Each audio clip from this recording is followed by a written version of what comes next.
എന്തുകൊണ്ട് ഞാൻ ഇന്ന് 2 വീഡിയോ രാവിലെ അങ്ങ് ചെയ്തിട്ട് പോയെന്നേ കേട്ടോ. കാരണം പിന്നെ അങ്ങ് തിരക്കായിപ്പോയി.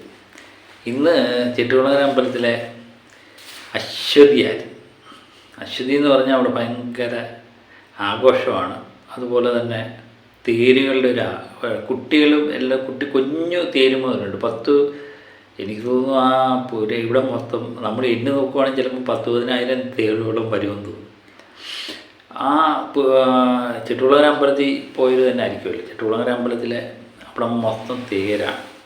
അപ്പോൾ അതുമായിട്ടൊക്കെ ബന്ധപ്പെട്ട് നിന്നതുകൊണ്ടാണ് ഇന്ന് പിന്നെ വീഡിയോ ചെയ്യാൻ പറ്റാതെ. അപ്പോൾ ഇന്നലെ തന്നെ ഞാൻ അഡ്വാൻസായിട്ട് ഇന്ന് നടക്കുന്ന പല കാര്യങ്ങളും എമ്പുരാനെ പറ്റിയുള്ള പല കാര്യങ്ങളും പറഞ്ഞു കഴിഞ്ഞു. കാരണം എമ്പുരാൻ ഇന്ന് 200 കോടി നേടുമെന്നും ഇന്ന് കേരളത്തിൽ 50 കോടി നേടും എന്ന് തന്നെ നമ്മൾ അഡ്വാൻസായിട്ട് പറഞ്ഞു കഴിഞ്ഞു.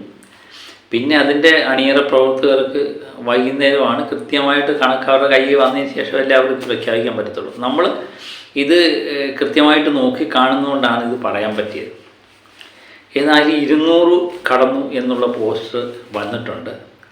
അപ്പം നമുക്ക് കിട്ടിയ വിവരം അനുസരിച്ച് ഏകദേശം 210 കോടി കടന്നിട്ടുണ്ട് എന്ന് തന്നെയാണ് നമ്മൾ അറിയുന്നത്. 210 ആ ലെവലിൽ തന്നെ നിൽപ്പുണ്ട്. ചിലപ്പോൾ അതിന് മുകളിലേക്ക് പോകാനുള്ള സാധ്യതയും കാണുന്നുണ്ട്. അപ്പം കൃത്യമായിട്ട് ഇന്നത്തെ ദിവസത്തെ പെരുന്നാൾ ദിവസത്തെ കൃത്യമായിട്ടുള്ള ഇതില്ല. ഇന്നത്തെ നമ്മൾ നേരത്തെ തന്നെ ഇന്നലത്തെ ബുക്കിങ്ങിൻ്റെ കാര്യം പറഞ്ഞില്ലേ. ഏകദേശം 4,11,000 പേരാണ് ഇതിൽ ബുക്ക് ചെയ്തത്. അപ്പോൾ അത് കുറച്ച് ആൾക്കാർ ഇന്നത്തേക്ക് വേണ്ടിയായിരിക്കാം ബുക്ക് ചെയ്തത്. പക്ഷേ ഇന്ന് പൊതുവേ ബുക്കിംഗ് കുറവായിരുന്നു. നാളെ ചൊവ്വാഴ്ചയാണ്. ചൊവ്വാഴ്ചയ്ക്കുള്ള ഒരു പ്രത്യേകത എന്ന് പറയുന്നത് ചൊവ്വാഴ്ച മോശം ദിവസമായിട്ടല്ല. ചിലവരൊക്കെ പറയും ചൊവ്വാഴ്ച വളരെയധികം മോശമാണ്, ചൊവ്വാഴ്ച സിനിമ കാണാൻ പോകണ്ടാത്ത ദിവസമാണെന്നുള്ള തീരുമാനം വല്ലതും ഉണ്ടോ എന്ന് എനിക്കറിയില്ല. ഇപ്പം എല്ലാ കാര്യത്തിനും ജ്യോത്സ്യന്മാരെ കൊണ്ട് നോക്കിച്ചല്ലേ പലരും പല കാര്യങ്ങൾ ചെയ്യും. പിന്നെ ചൊവ്വാഴ്ചയും വെള്ളിയാഴ്ചയും ഒരു കാര്യത്തിന് ഇറങ്ങി പുറപ്പെടുമെന്ന് വിചാരിച്ച് കുറഞ്ഞതല്ല.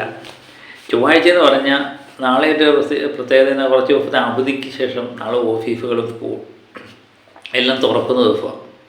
പിന്നെ കുട്ടികൾക്ക് അവധി ദിവസമായിട്ട് വീട്ടിൽ കാണുമെങ്കിലും മാതാപിതാക്കളെല്ലാം ഇപ്പോൾ മിക്കവാറും ജോലിയുള്ളവരാണ്. അവർ ജോലി സമയം കഴിഞ്ഞ് നാളെ വൈകുന്നേരത്തേക്ക് കളക്ഷൻ കൂടാനുള്ള സാധ്യതയുണ്ട്. പകൽ നേരത്ത് കളക്ഷൻ കുറയാൻ സാധ്യതയുണ്ട്. അതുമായിട്ട് ബന്ധപ്പെട്ടാണ് ബുക്ക് മൈ ഷോയിൽ നമ്മൾ കണ്ടത്. ഇന്ന് 14,000-15,000 ടിക്കറ്റ് റേഞ്ച് ആയിരുന്നു. 20,000-ന് താഴെ ടിക്കറ്റ് സ്റ്റഡിയായിട്ട് പോയിക്കൊണ്ടിരുന്നത്. അപ്പം കളക്ഷന് വലിയ ഇടിവൊന്നും സംഭവിച്ചിട്ടില്ല. ഈ അവധി ദിവസത്തിൻ്റെ ആലസ്യം മാറിയതിൻ്റെ നാളെ വർക്കിംഗ് ഡേ ആണ് എന്നുള്ളതിൻ്റെ മാത്രമേ ഉള്ളൂ ഇത് ബാധിച്ചിരിക്കുന്നത്. അപ്പം വൈകുന്നേരം ഇത് കളക്ഷൻ കൂടാനാണ് സാധ്യത കൂടുതലായിട്ട് നമ്മൾ കാണേണ്ടത്. എന്നാലും നമുക്ക് കിട്ടിയ വിവരം അനുസരിച്ച് 4 കോടിക്കും മുകളിലുള്ള പ്രീഫെയിൽ കളക്ഷൻ, 4 കോടി 5 കോടിയൊക്കെ നമുക്ക് പ്രതീക്ഷിക്കാം നാളെ പ്രീഫെയിൽ കേരളത്തിൽ നിന്നും. അപ്പം പൊതുവെ ഒരു 10-25 കോടിയെങ്കിലും നമുക്ക് ടോട്ടലായിട്ട് പ്രതീക്ഷിക്കാമെന്ന് തോന്നുന്നു. അങ്ങനെയെങ്കിൽ നാളെ 2 ദിവസത്തിനുള്ളിൽ തന്നെ 250 കോടിയിലേക്ക് പ്രയാണം ആരംഭിച്ചിരിക്കുകയാണ് എമ്പുരാൻ. ഈ ബുധൻ വ്യാഴാഴ്ച മിക്കവാറും 250 കോടി കടക്കാനുള്ള സാധ്യതയുണ്ട്. പിന്നെ ചെറിയ പ്രശ്നമില്ല, ഞാൻ പറഞ്ഞില്ലേ ഇപ്പോൾ ഒരാഴ്ചയാവുന്നു. വ്യാഴാഴ്ചയാകുമ്പോൾ ഒരാഴ്ചയാവും ചിത്രം ഇറങ്ങിയിട്ട്. അപ്പോൾ ഒരുമാതിരിപ്പെട്ടവരെല്ലാം ചിത്രം കണ്ടു കഴിഞ്ഞിരിക്കുന്നു. അപ്പോൾ അങ്ങനെയൊക്കെയുള്ള പ്രശ്നമുണ്ട്. പിന്നെ വെട്ടിക്കുറച്ചു എന്നുള്ള രീതിയിലുള്ള കുറച്ച് ആൾക്കാർ മാറി നിൽക്കാനുള്ള സാധ്യതയുണ്ട്. അങ്ങനെയൊക്കെയുള്ള രീതിയിലുള്ള പ്രശ്നങ്ങളേ ഉള്ളൂ. അല്ലാതെ വിവാദങ്ങൾ എപ്പോഴും ഈ ചിത്രത്തിന് ഗുണമായി മാറിയിട്ടുണ്ട്. അത് നമ്മൾ ഇന്നലത്തേക്ക് കളക്ഷനിൽ നമ്മൾ കാണുകയും ചെയ്തു. കാരണം ആദ്യത്തെ കളക്ഷൻ കഴിഞ്ഞതിന് ശേഷം ഇന്നലെയാണ് പൊടി മാറിച്ചു എന്ന് പറയാം. കാരണം 4,11,000 ടിക്കറ്റാണ് ഇന്നലെ പോയത്. അത് ബുക്ക് മൈ ഷോയിലൂടെ, അല്ലാതെ തിയേറ്ററിൽ പോയി ടിക്കറ്റ് എടുത്തവരൊക്കെ ഒത്തിരി പേരുണ്ട്. ആ അവസ്ഥയായിരുന്നു ഇന്നലെ. അപ്പോൾ ഇതിൻ്റെ കളക്ഷൻ കൃത്യമായിട്ട് അറിഞ്ഞു കഴിഞ്ഞാലേ നമുക്കറിയാൻ പറ്റും. ചിലപ്പം 200 കോടി 215 കോടിയൊക്കെ ആകാനുള്ള സാധ്യത നമ്മൾ കാണുന്നുണ്ട്. അപ്പോൾ നാളെ അതിൻ്റെ കൃത്യമായിട്ടുള്ള കണക്ക് കിട്ടും എന്ന് തന്നെ നമുക്ക് പ്രതീക്ഷിക്കാം. അപ്പോൾ 250 കോടിയിലേക്കുള്ള പ്രയാണമാണ്. 250 കോടിയല്ല ഞാൻ പ്രതീക്ഷിക്കുന്നത്. എൻ്റെ മനസ്സിലുള്ള ചിന്തയെന്ന് പറഞ്ഞാൽ മലയാളത്തെ ആദ്യമായി 500 കോടി നേറിയ ചിത്രം എമ്പുരാനായി മാറട്ടെ എന്ന് തന്നെയാണ്. പിന്നെ ഇത് ഓർത്ത് വിഷമിക്കുകയൊന്നും വേണ്ട. കാരണം ഇതല്ലെങ്കിൽ വേറൊരു ചിത്രവുമായിട്ട് നമ്മൾ 500 കോടി, നമ്മുടെ സിനിമാ പ്രേമികളുടെ മലയാള സിനിമയെ ഇഷ്ടപ്പെടുന്നവരുടെ എല്ലാം മനസ്സിലെ ചിന്ത ഒരു 500 കോടി ചിത്രം മലയാള സിനിമയിൽ നിന്ന് വരണം എന്നാണ് നമ്മുടെ ഒരു ആഗ്രഹം. അപ്പം അത് ഇന്ന നടൻ്റെ അങ്ങനൊന്നും അല്ല, ലാലേട്ടൻ്റെ ആയാൽ ബഹുത്ത് സന്തോഷം എന്ന് മാത്രമേ ഉള്ളൂ. അപ്പോൾ എമ്പുരാൻ തന്നെ സാധിക്കട്ടെ എന്ന് നമുക്ക്, കാരണം മിക്കവാറും എല്ലാ റെക്കോർഡുകളും എമ്പുരാൻ തിരുത്തി.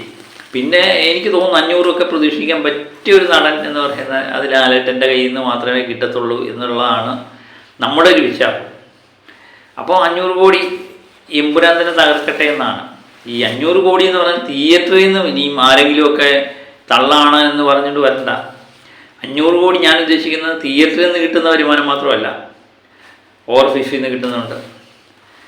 അതുപോലെ തന്നെ സാറ്റലൈറ്റ് അവകാശങ്ങൾ, OTT അവകാശങ്ങൾ എല്ലാം കൂടെ ബിസിനസ് മൊത്തമായിട്ട് ചേരുമ്പോഴാണ്. അല്ലാതെ സുരേഷ് കുമാർ പറയുന്ന പോലെ നിർമ്മാതാവിൻ്റെ കയ്യിൽ എത്ര കിട്ടി, തിയേറ്റർ ഉടമയുടെ കയ്യിൽ എത്ര കിട്ടി, വിതരണക്കാരുടെ കയ്യിൽ എത്ര കിട്ടി എന്നുള്ള കണക്കല്ല. ഞാൻ ഒരു സിനിമ അത് കൃത്യമായിട്ടുള്ള ബിസിനസ്സിലൂടെ 500 കോടി നേടുന്നതാണ്. എനിക്ക് തോന്നുന്നു മലയാളത്തിൽ മാത്രമല്ല എല്ലാ ഭാഷയിലും അങ്ങനെ തന്നെയാണ്. ഗ്രോഫ് അത് കിട്ടുന്ന ബിസിനസ് പരമായിട്ട് ഇത് ഒരു സാധനത്തിന് മുടക്കി അതിൻ്റെ ടോട്ടൽ ഇൻകമാണ് പൊതുവെ പറയുന്നത്. അത് പല രീതിയിലേക്ക് പോകും. തിയേറ്റർ ഉടമകൾക്കും ടാക്സും ഇനത്തിലെല്ലാം പോകും. ഇതെല്ലാം കൂടെ നിർമ്മാതാവിന് കിട്ടത്തില്ലല്ലോ. പല രീതിയിലുള്ള ടീം വർക്കിൻ്റെ ഫലമല്ലേ ഒരു ചിത്രം തിയേറ്റർ ഇറങ്ങുന്നതും അത് വിജയിപ്പിച്ചെടുക്കുകയൊക്കെ ചെയ്യും. അപ്പോൾ ഓരോ ഭാഷയിലും ഓരോ വിതരണക്കാരെ ഏൽപ്പിച്ചിട്ടുണ്ട്. അപ്പോൾ അതുമായിട്ട് വിതരണക്കാർക്കൊന്നും മോശം ഇത് വന്നിട്ടില്ല, എല്ലാവർക്കും ലാഭം ആയിട്ട് മാറിയിട്ടുമുണ്ട്. അപ്പം കേരളത്തിൽ നിന്ന് 100 കോടി കടക്കുമോ എന്നുള്ളതും നമ്മൾ നോക്കി കാണേണ്ട ഒരു സംഗതിയാണ്. അത് കൃത്യമായിട്ട് കടക്കുമോ ഇല്ലയോ എന്നുള്ളതൊക്കെ അടുത്ത ആഴ്ച, ഈ ആഴ്ചത്തെ കളക്ഷനൊക്കെ നമുക്ക് അറിയാൻ പറ്റും, നമുക്ക് കൃത്യമായിട്ട് അറിയാൻ പറ്റും എന്ന് തോന്നുന്നു. അപ്പം ഇതുമായിട്ട് ബന്ധപ്പെട്ട പ്രത്യേകിച്ച് വാർത്തകളെല്ലാം തന്നെ രാവിലെ നമ്മൾ അഡ്വാൻസ് ആയിട്ട് പറഞ്ഞു കഴിഞ്ഞിരിക്കുന്നതാണ്. പിന്നെ നമുക്ക് നേരത്തെ തന്നെ അറിയാമായിരുന്നു, ഞാൻ ഇന്ന് പകൽ സമയത്ത് നമുക്ക് വീഡിയോ ചെയ്യാൻ പറ്റില്ല, അതുകൊണ്ട് അഡ്വാൻസ് ആയിട്ടുള്ള പല കാര്യങ്ങളും പറഞ്ഞു. അതുതന്നെയാണ് പകൽ നേരത്തെ നടന്നത്. അപ്പോൾ ഇനിയും നാളെ എനിക്ക് ഈ പുത്തലുമൊക്കെ ആയിട്ട് ബന്ധപ്പെട്ട ചില കാര്യങ്ങൾ പറയണമെന്നുണ്ട്. എനിക്ക് അന്നേരം ഞാൻ നമ്മൾ എന്തെങ്കിലുമൊക്കെ പറയുമ്പോഴേ അത് ഒരു കാരണവശാലും സിനിമയെ ബാധിക്കല്ലേ എന്നുള്ളൊരു കണിശക്കാരനായ. അപ്പം നാളെ അതിനെപ്പറ്റി കുറച്ച് കാര്യങ്ങൾ എനിക്ക് പറയാനുണ്ട്. അത് നമ്മുടെ മനസ്സിൽ തോന്നിയ കാര്യങ്ങളാണ്, അത് വ്യക്തവുമാണ്.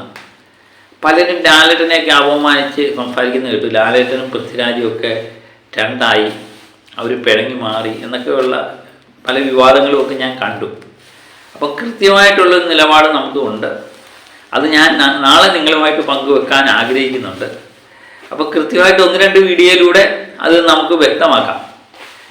അപ്പോൾ നാളത്തെ കളക്ഷനും അത്രമേൽ കുറയത്തില്ല വർക്കിംഗ് ഡേ ആണെങ്കിലും. കാരണം 5 കോടിക്കടുത്തെങ്കിലും ഇത് ഈ പ്രാവശ്യത്തെ പ്രീഫെയിൽ കളക്ഷൻ വന്നിട്ടുണ്ട് നാളത്തെ.